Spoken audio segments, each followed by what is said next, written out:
está con nosotros vía Skype y lo vamos a saludar. Guillermo, ¿cómo está? Aquí Carlos Mira en Infobae Televisión.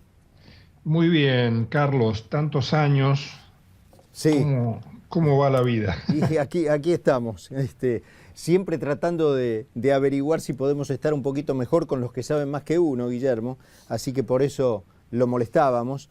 Bueno, Obviamente, trataremos de no defraudar. no, olvídese que ese costado está cubierto con usted.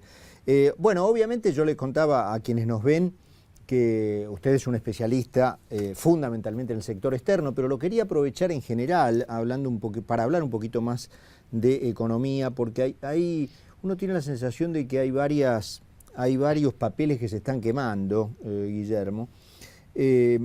Y lo primero que le quería preguntar, porque hay ya cada vez más rumores coincidentes, en el sentido de que en el Banco Central las reservas están bien por debajo de los números que se manejan y que casi se han convertido en un cliché, los famosos 30.000 millones, 30.000 millones.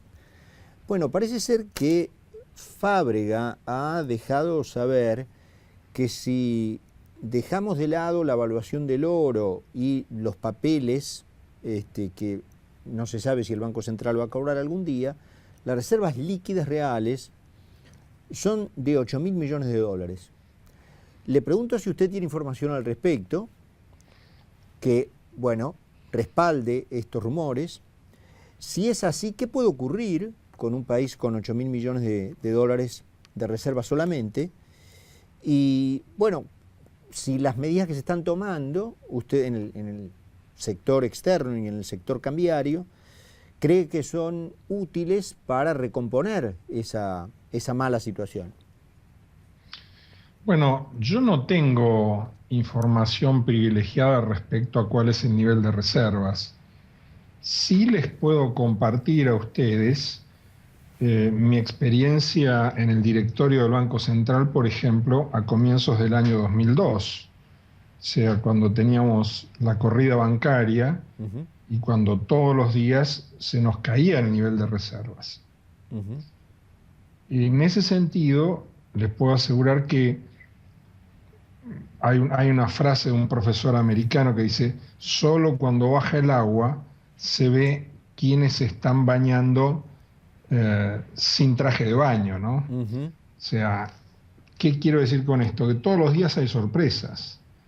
Aunque la contabilidad del Banco Central es llevada con cierto esmero y hay auditores, etcétera, etcétera, la realidad es que cuando empiezan a bajar, uno se encuentra con sorpresas. Sí, esto está, pero no es de libre disponibilidad. No, esto otro en realidad es un swap del Banco de Francia. No, tal cosa no. Yo no sé si son 8.000, si son 12.000, si son 15.000. Los únicos que saben eso son quienes están en el Banco Central y esto se maneja como un secreto bajo 7 llaves, ¿no? Y tiene cierta lógica manejarlo así. Uh-huh. Pero en todo caso, hay una situación en el mercado de preocupación creciente Uh-huh. con esta situación que tenemos de una vuelta al pasado. ¿Por qué una vuelta al pasado? Porque creíamos que estaba superada la restricción de sector externo en Argentina Uh-huh. en momentos en que la soja cotiza muy cerca de los niveles récords de la historia y donde el sector automotriz ha ganado un dinamismo muy, muy grande en los últimos años y por lo tanto esta cuestión de tener una restricción de sector externo en un contexto como este realmente es ir a contrapelo de la lógica de los mercados. Pero bueno, creo que hay una explicación para todo esto. Creo que ha habido errores muy gruesos en el diseño de la política económica de los 2 últimos años. Y obviamente también el mercado ve que no hay una reversión de esos errores de política económica, con lo cual hay muchos incentivos para demorar el ingreso de divisas y además de los lógicos en una situación como esta, ¿no es cierto? Sobrefacturación de importaciones, subfacturación de exportaciones, etcétera, etcétera. Tenemos un contexto que realmente no ayuda a desplegar la creatividad de los argentinos, de la industria argentina y de la capacidad exportadora del país, y obviamente eso se pone de manifiesto en la caída de reservas, ¿no? Guillermo, obviamente en algunos sectores comienza a hablarse de algunas medidas que racionalmente o con una, digamos, proximidad más cercana a la ortodoxia deberían tomarse en las presentes circunstancias. Se habla de la tasa de interés y se encuentra allí con, digamos, una negativa muy férrea por parte del ministro de Economía a accionar sobre la tasa de referencia del mercado, y obviamente los bancos privados la siguen, de modo tal que habría allí como una imposibilidad de hacer jugar esa variable. ¿Cree que, digamos, es posible desafiar la realidad económica de tal modo por, digamos, por un capricho ideológico, por una terquedad profesional? Y si es así, ¿por cuánto tiempo? No, yo creo que no. Yo creo que la economía y la lógica de los mercados siempre termina por imponerse. En todo caso, a mí me parece que hay un comentario que tenemos que hacer, y es que yo vengo bregando con mucha claridad, me parece, de que hay que poner en marcha un plan antiinflacionario y un plan de enderezamiento de la economía argentina. Cuanto más se demore la puesta en marcha de este plan, peores van a ser las condiciones ideales cuando se ponga en marcha. Lo mejor es hacer esto cuando todavía hay reservas en el Banco Central. ¿Y cuánto tiempo queda para eso, Guillermo? Nadie sabe eso, nadie sabe. Pero en todo caso, cualquier hacedor de política económica va a reaccionar igual que un médico que le dice, con el paciente así hay que entrar al quirófano ya. No hay que correr riesgos, no hay que postergar el ingreso al quirófano. Y aquí se está postergando el ingreso al quirófano. Con las fantasías de que todo se puede controlar desde la política y desde el Estado, se está postergando realmente poner en marcha un plan de baja drástica de la inflación que está realmente desbordada, ¿no? Parte de esa, digamos, retracción a ir al quirófano parece estar dada por no pagar un costo político, porque el otro tema que al lado de la inflación, de las reservas y de la tasa de interés que se habla son los subsidios. Los subsidios a la energía y al transporte igualan en términos porcentuales del PBI al déficit fiscal, pero aparentemente tampoco se tiene muchas ganas de ir por ese lado. Parece ser que el miedo al costo político es mayor que el que se le tiene a la continuidad de los subsidios. Bueno, pero allí me parece que hay un error de diagnóstico nuevamente, ¿no? La etapa de decisiones políticas fáciles ya se le pasó al gobierno. Aquí, si no se toman medidas, el gobierno va a pagar costos a través de los costos de una mayor inflación y de una puja redistributiva. Y si se toman medidas en el sentido de bajar los subsidios, me parece que hay mecanismos compensatorios que se podrían usar. Claramente, la presión impositiva está a niveles récord. Sí, claro. O sea, aquí se podrían bajar impuestos para aumentar las tarifas, de manera tal de compensar esto.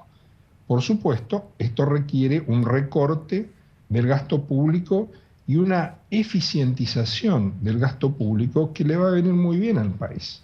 Aquí hay demasiados gastos cuya evaluación me parece que no ha sido objeto de un análisis profundo.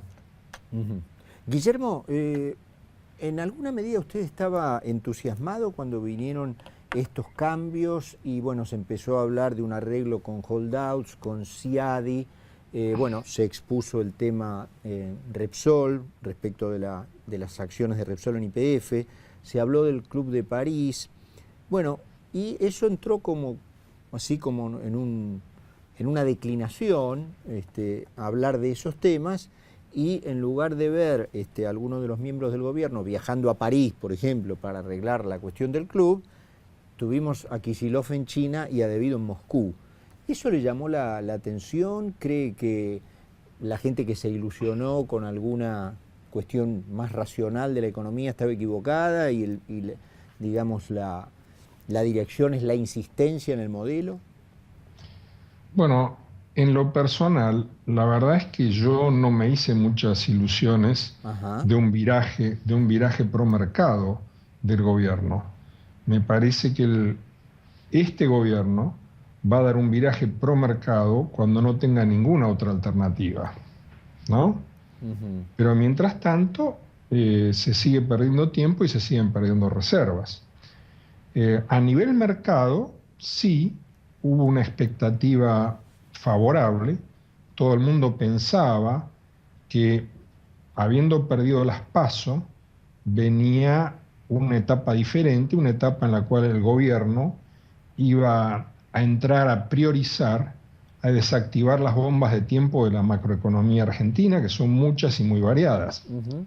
Algunas ya han explotado, como quedó de manifiesto a partir de la protesta policial en Córdoba, pero hay muchas más, hay muchas más. Entonces, en ese sentido, yo creo que el mercado se decepcionó fuertemente, ¿no? O sea, me consta que se decepcionó fuertemente. Yo hace unos días llegué de Chipre y de Londres en particular, donde estuve reunido con los fondos que todavía seguían invirtiendo en activos argentinos. Uh-huh. Y es como que esta vuelta de Argentina al mercado y a las posibilidades de crecimiento en la comunidad inversora se ven como más lejanas, ¿no? Uh-huh. Guillermo, le hago una última. Dada su experiencia, ¿cuánto cree que falta para que esta negación a admitir las realidades económicas pongan en peligro la gobernabilidad? Bueno, esa es una pregunta muy difícil, ¿no? Es una pregunta muy difícil. En algún sentido, yo creo que el tema de la gobernabilidad ya presenta algunas fisuras. Aquí opino como ciudadano, ¿no Sí, es cierto? claro, No sí, es que sí, yo sí. sea... Pero todo el mito de que la gobernabilidad está ligada o es una componente de un gobierno peronista, la verdad que entre las huelgas de los maestros en su momento, en la mayoría de las jurisdicciones, y ahora estas huelgas con las policías en cantidad de jurisdicciones, me parece que es algo que no se puede seguir sosteniendo, esta paradoja, ¿no? Uh-huh. Creo que en realidad en el fondo de todo esto, lo que hay es un aspecto de gobernabilidad que es muy delicado. Es muy Bueno, delicado. le mentí, la última cortita es esta. ¿Advierte un contagio de los niveles de arreglos salariales de policías provinciales para el sector privado cuando empiecen las paritarias? Bueno, eso es muy evidente, eso es muy evidente. Además, me da la sensación que el horizonte para empezar las paritarias se acortó Claro. considerablemente en estas últimas semanas. Pero déjeme decirle algo. Para salir de esto, esto no me lo preguntó, pero bueno, No, pero por permítame favor, la avanti. libertad de... yo creo que aquí se necesita la unidad de la clase política para salir de circunstancias muy difíciles y de una situación de encasillamiento como la que vive el gobierno. Se necesita un diálogo político y se necesita que toda la clase política ponga el hombro en esta salida. Personalmente soy optimista. Yo veo una voluntad de diálogo y de colaboración en la oposición que lamentablemente no la veo en el oficialismo, o por Uh-huh. lo menos no en un sector del oficialismo. Uh-huh. Creo que hay una oportunidad muy grande que no habría que desperdiciar. Insisto en esto, cuanto menos tiempo demore el paciente en ingresar al quirófano, más probabilidades tenemos de un resultado exitoso de la operación. Cuanto más reservas tengamos al momento de lanzar un plan económico, más posibilidades de éxito vamos a tener. Y esto es algo que sería importante, además que estuviese acompañado e impulsado por la unión de la clase política argentina. Si no, recordemos el que se vayan todos, ¿no? No es tan distante en el tiempo. Claro que no. Guillermo, bueno, como siempre, agradecido por estos minutos con nosotros, ha estado muy claro y bueno, seguramente lo seguiremos molestando desde aquí, desde Infobae TV. Le mandamos un abrazo grande.